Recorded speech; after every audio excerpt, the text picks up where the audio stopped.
धनक value research के podcast में आपका स्वागत है। आप सुन रहे हैं फर्स्ट पेज कॉलम, जिसको धीरेंद्र कुमार ने लिखा है। सोने की कहानी में एक मोड़, डॉलर से सोने की ओर बदलाव। लंबे समय के बाद, न केवल कई साल बल्कि दशकों बाद, निवेश के रूप में सोने की पुरानी कहानी ने एक दिलचस्प मोड़ ले लिया है।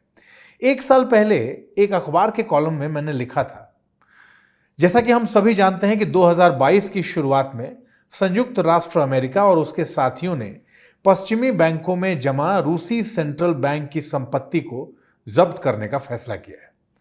रूसी अर्थव्यवस्था पर इसका जो भी असर पड़ा वो आज मेरा विषय नहीं है।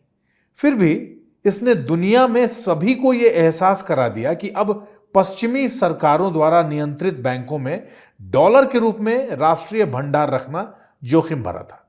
तब से व्यवहारिक रूप से दुनिया के हर सेंट्रल बैंक ने अपने राष्ट्रीय भंडार में रखी संपत्तियों को डॉलर से सोने में बदलना शुरू कर दिया है, जिसमें जाहिर है चीन की भूमिका सबसे बड़ी है।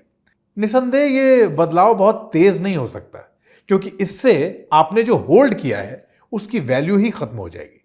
लेकिन इस मौजूदा ट्रेंड की दिशा साफ नजर आ रही है।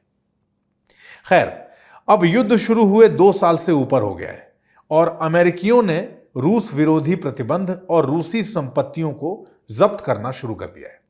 आप इन कार्रवाइयों के असर को लेकर अपने अपने निष्कर्ष निकाल सकते हैं, और ये आज मेरा विषय नहीं है।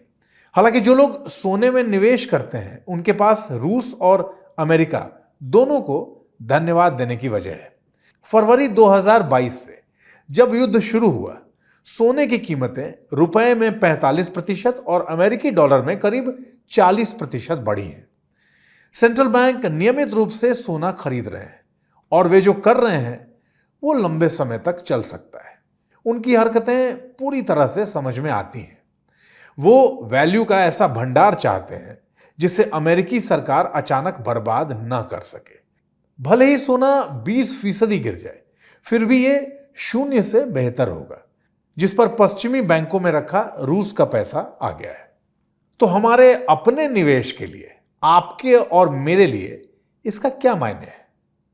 क्या मुझे, जो हमेशा सोने पर संदेह करता रहा, अपनी धुन बदल देनी चाहिए?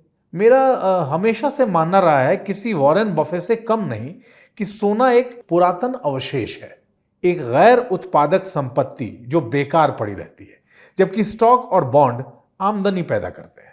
क्या ऐसा हो सकता है कि भू राजनीतिक परिदृश्य नाटकीय रूप से बदल गया है और इसके साथ ही संपत्ति की सुरक्षा का पूरा गणित भी बदल गया है?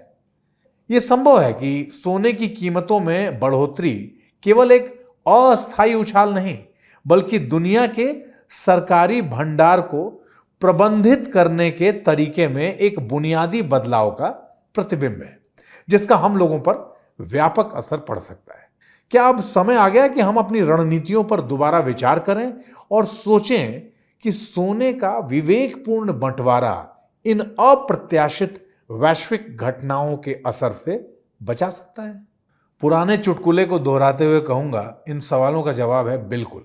मगर शायद एक कमोडिटी होने के अलावा अपनी वित्तीय भूमिका में सोने के अलग अलग व्यक्तित्व हैं। एक निवेश के रूप में, जिसे लेकर उम्मीद है कि यह बढ़ेगा, और एक करेंसी के तौर पर भी, जबकि सोना हजारों साल से एक वैश्विक सुपरनेशनल करेंसी के तौर पर काम करता रहा।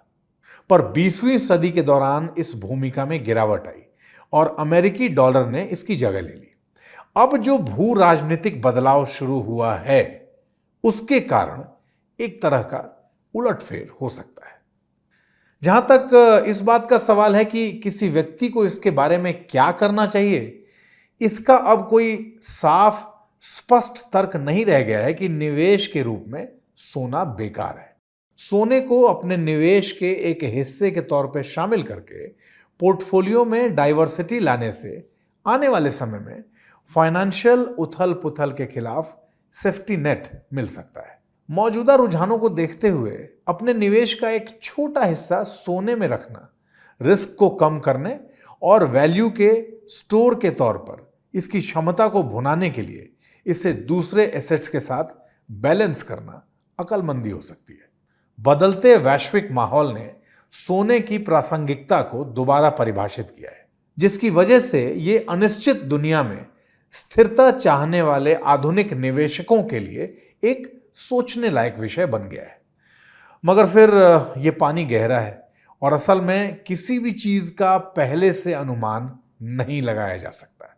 लेकिन फिर भी आम निवेशकों हमें उस बदलाव के प्रति सजग रहने की जरूरत है जो शुरू हो चुका है और अब इसमें तेजी आने का खतरा है।